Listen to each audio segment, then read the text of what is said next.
Saya ibu jeneng ngundang ibu ki mesti ana anake. Oh, perkawis putra. Lah, Ji, kula rumaosi bilih kula menika kebrayan kalih panjenengan ngantos sakmenika dereng dipun paringi putra. Nanging nggih mboten kirang-kirang yen kula budidaya lho Kang Mas Mate, sing jamu, sing pijet, pripun carane kula saged kagungan putra. Ning nyatane ngantos sakmenika dereng dipun paringi lho Kang Mas Mate. sliramu wis budidaya supaya enggal diwenehi keturunan. Ning aku cubiya kawan sliramu. Lho kok cebriya dumateng kula? Bisa wae. Kalosipun pripun Kang Mas? Sliramu kuwi tak upamake lemah. Ya ta? Lemah le sing lemah bacek. Ya, lemah sing lemah pagas. Ditanduri apa wae ora iso suwi, diuluri apa wae ora bisa tukul. Mangke riyin. Yen perkara lemah kula niki lemah sing subur lho Kang Mas. Malah kula cubriya kalih panjenengan. Nek panjenengan iki tak umpamake pacul, panjenengan sing maculi lemah iku kurang jero, dadi ora dadi tandurane Kang Mas. Kowe molehno aku. Nggih to. Nyatane ya. Kowe ngarani aku kuwi cara pacul sing goang, ora tegas lemah. Ning nyatane Pripun? kanggo nggarap sawahe wong kae ya tukul wijine ya semi nganti subur. Pripun Kang Mas? Dados panjenengan iki kerep nggarap sawahe wong liya dadi tukul kan ngaten wiji panjenengan ecer-ecer nggih. Panjenengan iki duweni simpenan ngaten ji Kang Mas. Tekno ditandur ning lemahe dhewe ya ora tukul. Tuas leku maju blak-blek ora metu banyu. Ini ngaten panjenengan iki tumindak sedhe ngaten nggih. Apa nyalake kula apa bapake kula? Panjenengan iki tumindak sedhe kados ngaten wijine wis ampun diecer-ecer karo wong liya dadi kalih kula nggih mboten dadi kados Wis aku gah perang katur karo sampeyan gah. Lah panjenengan iki Awakku saya arep ngaso aku. pepet ya ngono iku kakek alasan panjenengan iki. Rumput to karo wadon. Ana tamu yo. Sapa iki?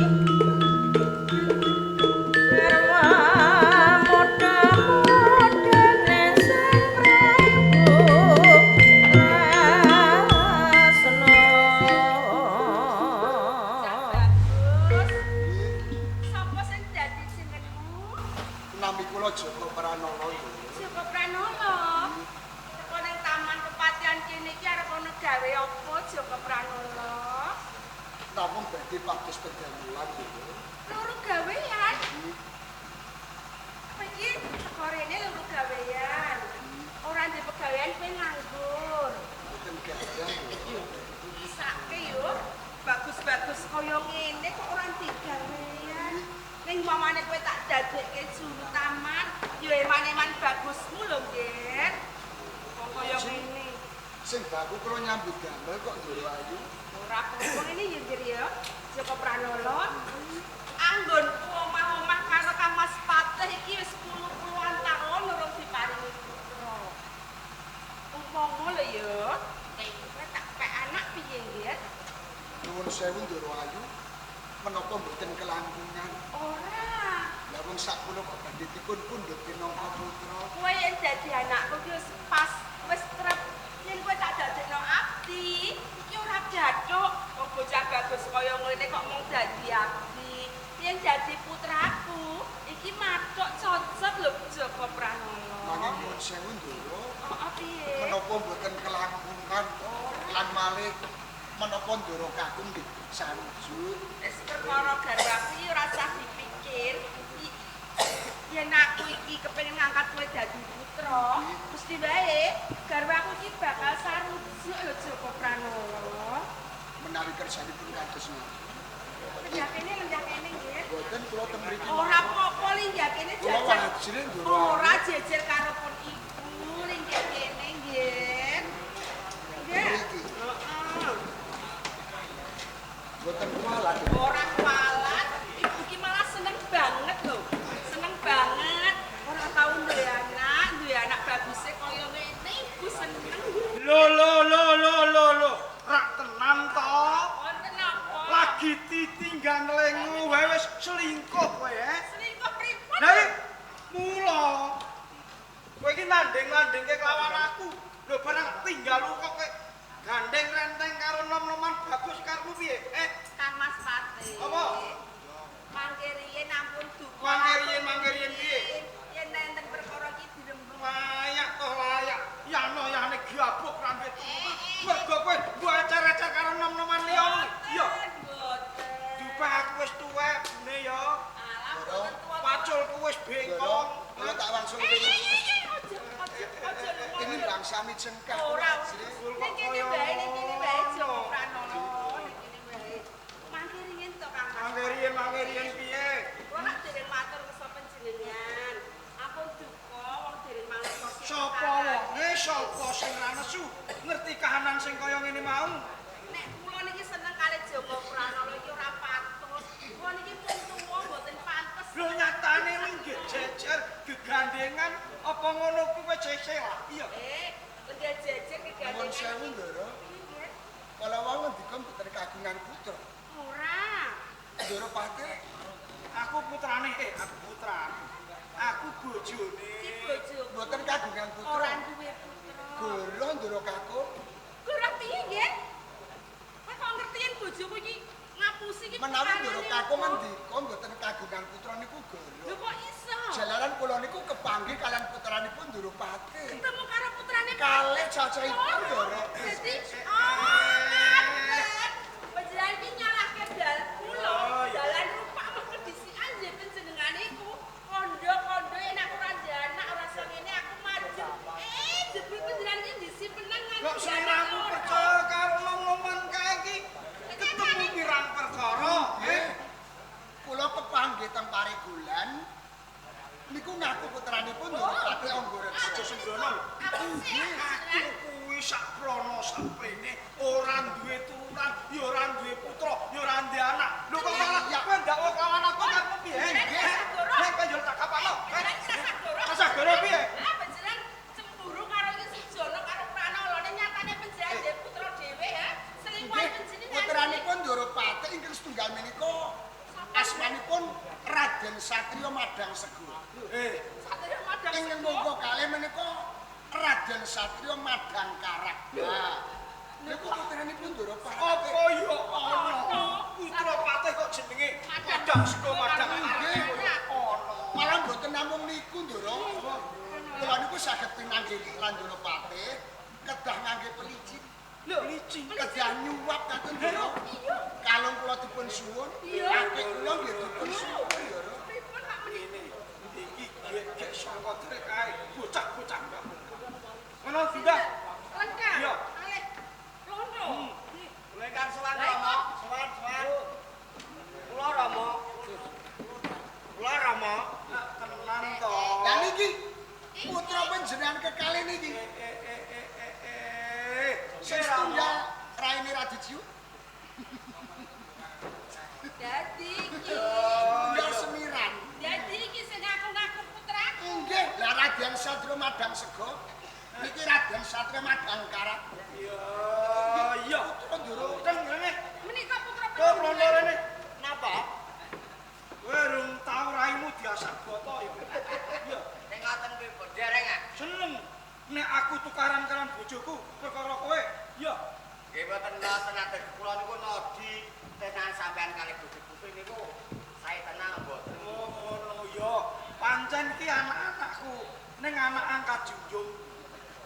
Lah Nggih kula kok kula disuwun. manol. Lah niki disuwun kok akeh kula kali mendel.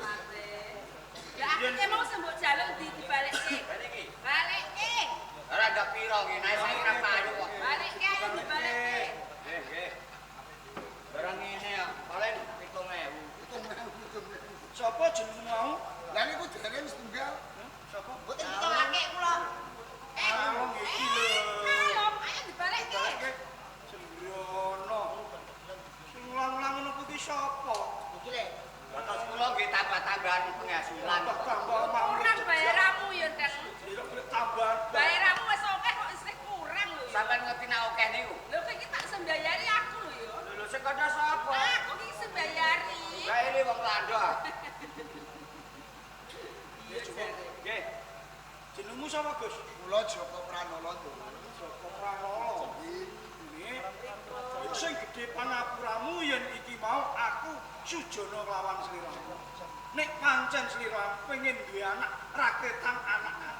Ora dadi apa? Iki lho mane-man baguse ya dadi abdi rak ngono to. Wong kula karo pensiunan iki mboten kagungan putra.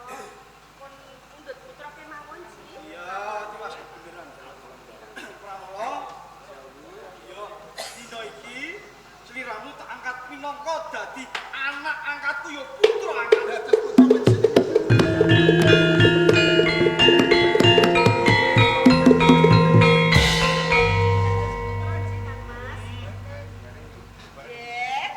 Putraku Joko Pranala bocah bagus. Inggih paring pangandika kula ibu. Aduh. Lho, piye iki? Iya, iya. Kanjeng Ibu, Kok kaya ngene iki piye malah jantunge omat? Ya, ya. Kang Mas, kula niki rumoso tenyong banget. Sanes rasane atine kula niki adem.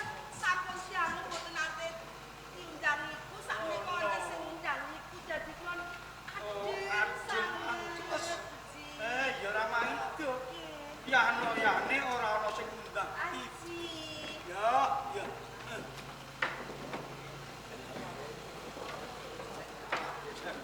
Saya nyerak sipun. Pranala. inggih dawuh kula Kanjeng. Malah risi kaya risi. Coba. Pun Rama ndang diundang kaya dening ibumu, Kanjeng Rama Patih. Piye? Paring dawuh kula. Wah, iya.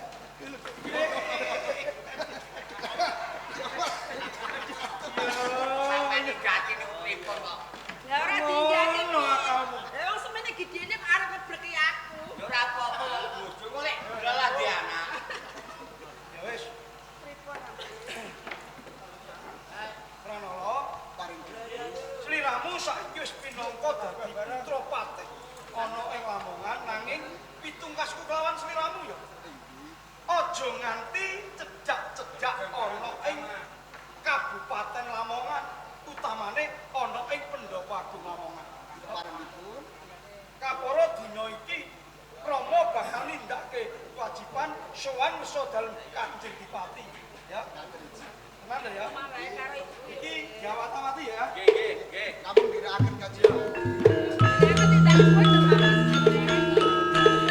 Rasmi krama satria Rama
cedhak ing taman saya.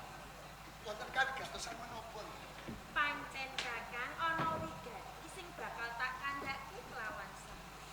Menapa kula lepat duluan? Ora. Sampeyan ku ora duwe kaluputan babat pisan. Wigatine kuwi Kakang. Sepisanan aku ketemu kelawan sampeyan, tuwuh rasa tresna kelawan sampeyan. Sampun diperang menawi penjiran tresna dateng. Namung sampun pindhanipun kula abdi penjiran tresna. Tresnaku kuwi iki ora kaya abdi lan tunggal. Nanging tresnaku kuwi kaya bapa lan biung lho Kakang. Cetane aku kepengin kok mundhek. Badhe kula pundhut Iya. nuwun sewu Ndoro. Menapa nggih patut lan pas menawi kula nunggu jejesan kan lan panjenengan. Derajat boten timbang. Kakang Pranowo, jeneng tresna kuwi iki ora mawas endhek dhuwure pangkat, asor luhure derajat. Ning jeneng tresna kuwi tukul saka prentuling ati kang suci. Menawi ngantos saya tresna lan Lair batin aku tresna kelawan. menawi boten kula tampi kados pundi Ndoro. Apa ya ana putra pengayoman bakal lamus diri yen to tresnane kuwi ditampi. Ampun Ndoro. Nah, Ampun kayoman ngantos panjenengan to. kayu tubuh awit kapedutan katresnan utawi boten dipun tampi tresnan. Dadi Kula tampi sawetara. sampean tampa matur nuwun ya Kakang.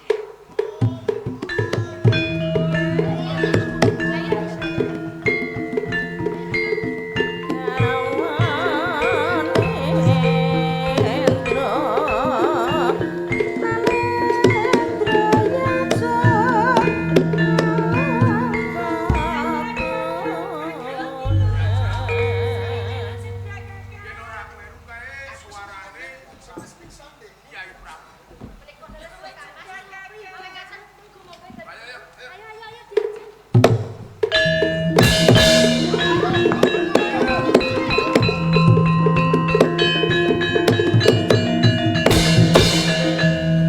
Ora usah bedadakan. Aku maju ning taman saya. Kowe mandi taman sari yen kowe kudu tak suwatir.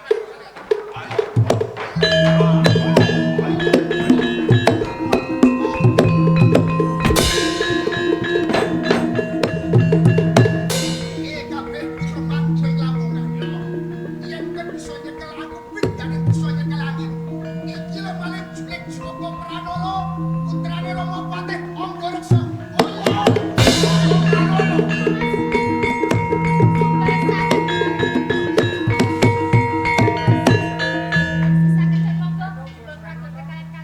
Ayo koyo ngono ayo.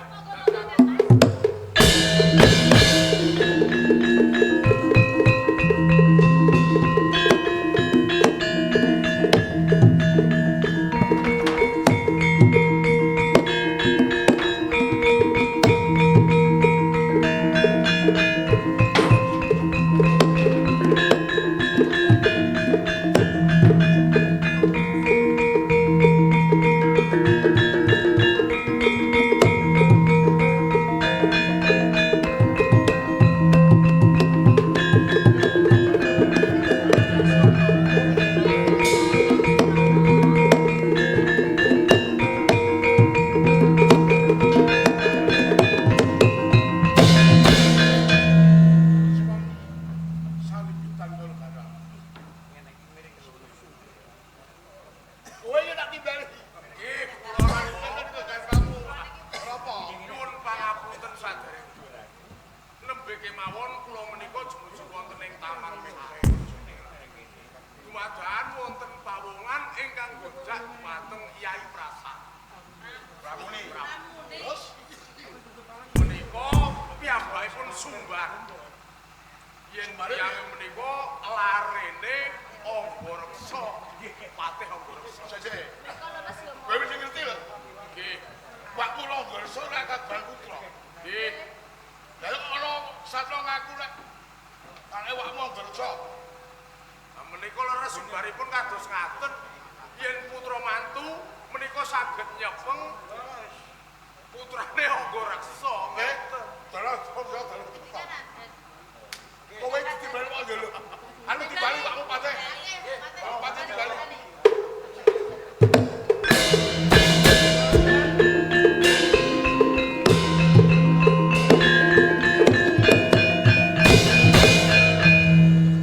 Kakak kok Jauh ketimbalan Kanjeng. mboten solo misoran dipotong timbal. Inggih, Kaget.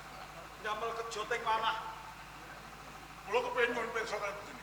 Nggih. Lamongan medal sak mangke mboten tentrem. Kathah durjana, kathah maling. Lajeng ingkang dipun maling ini ku napa? Emane sing dimaling ora raja Brana kaya mboten. Lajeng Wanita. iya sampean iku lho. Nggih. Lah maling niku senajan dereng kecepet. Malihipun ngaku. Iki lho. Nek wis satria kan pinunjuk putra mantu Lamongan. Jekelen. Aku maling julik Pranala putrane Rawapati Anggareksa. Sampeyan nganggo ganggu kuning. Iya. Ben rusak. Kula niku mboten duwe anak lho. Iya sampean niku. Ya terus.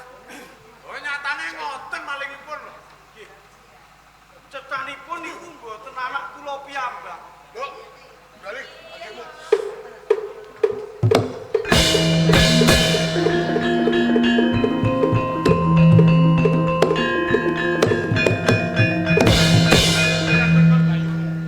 Besok mama membayarkan berismo, ayo tentrem, yak yo mriko. Jenengan. Kok kowe urung kepengin ndek bojo ki piye? Awet samenika dereng wonten kakung ingkang ngejibrana dhateng manah. Rama ki ben rampung tanggung jawabe nek kowe gelem. Rama Ramadan. Ora ketangane kire patul bali longan. Waton wis seneng. Rama bakal ngragati. Tak liwo. Tak bajo. 40 dina 40 bengi nanggap senso. Nanggap kok sensor. nek Sen borek mo. dobra. Saestu mo. Senajan to menika pawongane kere, Pajukle bali. rajekle nimbale, bali longan, mboten dados menapa. Sing penting wis seneng kaya bagimu loro ya. Nggih, menawi ngaten Rama, sakmenika sampun wonten. Wis ana. Iji kakung ingkang saged Adimu wis kepengin kawangku Dewi Joko. Ah, nggih. Sampun dewasa. Tur Joko wis saka ndi? Yen satria saka ndi? Ya, yen bujangan saka ndi? Ngaten. Menika putranipun Wapatih Anggareksa. Jenenge sapa? Kakang Joko Pranala mo. Wapatih Anggareksa. Iki malinge kecekel nyoto to. Nggih napa niki? Monggo. Kula ndelok patine Pranala.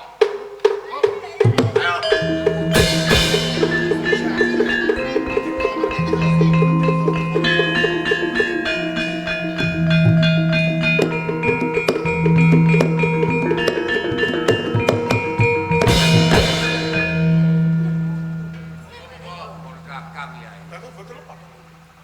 Kakang Rogroko. Ya, Ketunya Sudra Sampali, Lukan Solo Kabupaten.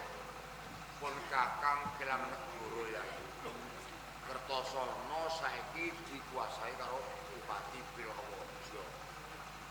Bojoku yo ora ana, anakku purna mati tunggal.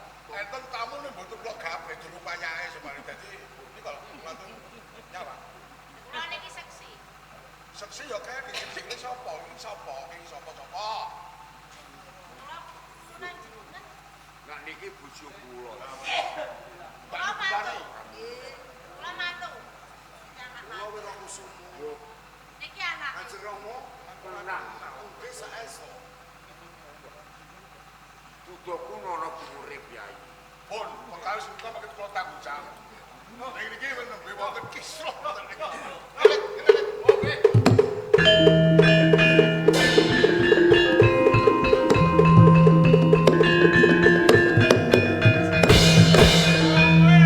Gawe jenenge wong tuwa lek iki patih ning Lamongan penjol tak kepungi.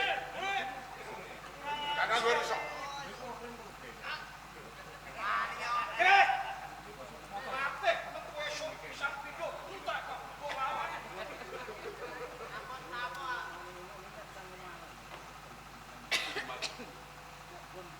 malinge pundi? Dari iki. Ki maling. Ki maling kok nyolongan iki piye? Lho sampean Sampeyan pripun maling nggih nyolongan. jeneng maling niku nggih nyolong. Lho kok maling nyolongan?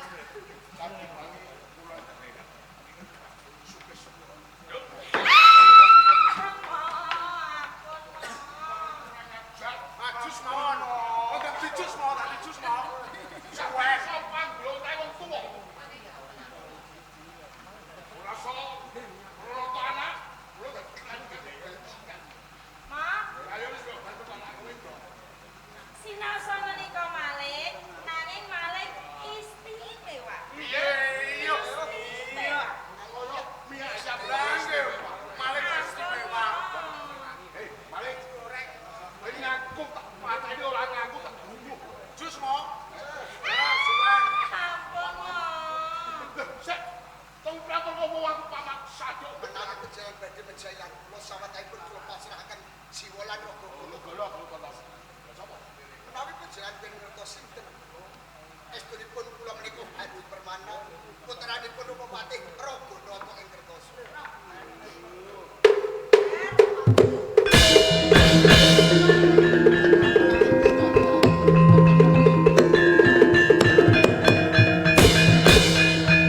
Bupati Lamongan. Jenengan Bupati Lamongan. Ah. Bupati Kertosono. Bupati Jabar ngeten iki dipun. Kertosono bedah. Dijengke Bupati Lamongan anu wedi Jombang. Jombang, Pelor Mojo. Pelor Mojo. Malah dal sak menika Pelor Mojo niku pun pejah. Sapa kule paket niku anak sampean nggih. Kula ingkang putra. Den.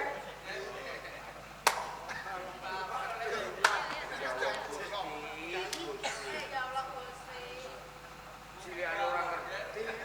Jadi kumat yang bagus. Sama yo ora apa-apa rek. Tete. Lah kula nggih boten ngertos kok niku putrane sampean. Boten napa. Tetep sal desa lan kula. Wah, ngires pas aku Gondo ora keliyo. Anak sampean tak colek cek maling-maling. Oh, tidak Sarujuk. bisa. Sik, ngene. Tidak bisa. Sebabe. Jadi anak kula. Anak kula niki. Lah nek sing bakul niki. anakku sing nitis ki aku. Terus sing gedhe ke kula. Lho ora sing nitis ki aku. Nggih. Terus kan kowe sampean. Dipane mawon. Direwat kula. Lho jauh kakak ngono. Arep piye ku sampean bapak kedua. Nggih. Tetep tak jak besok lah tak Ngene. anak sampean tak jondok. Seliman mawon. Ayo. Ayo di.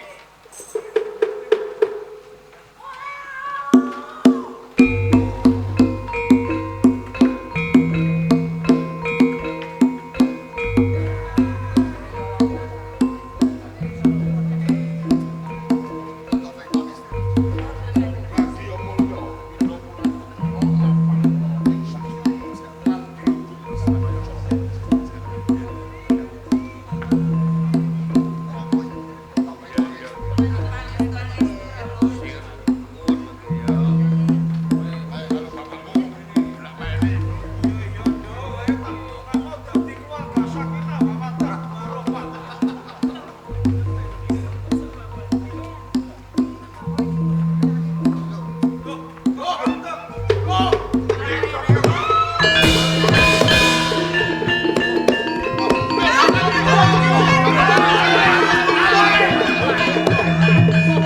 Komar.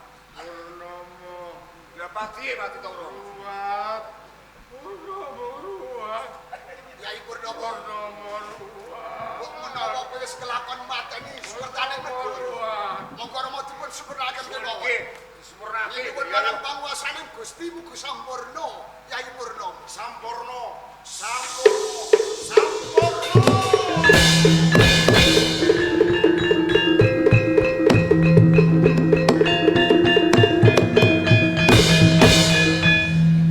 Iki kanggo pasita. Ya.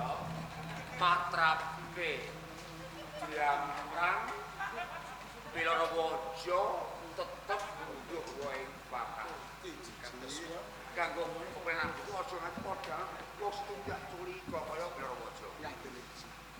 Yer crita pundutan. Ya. Yen ana kekurangan musuh karo Sakutra pun Pangapura, muga-muga kabeh masyarakat ing desa Ngetuk Ngelandho. ngetuk landho diparingi segi warasan.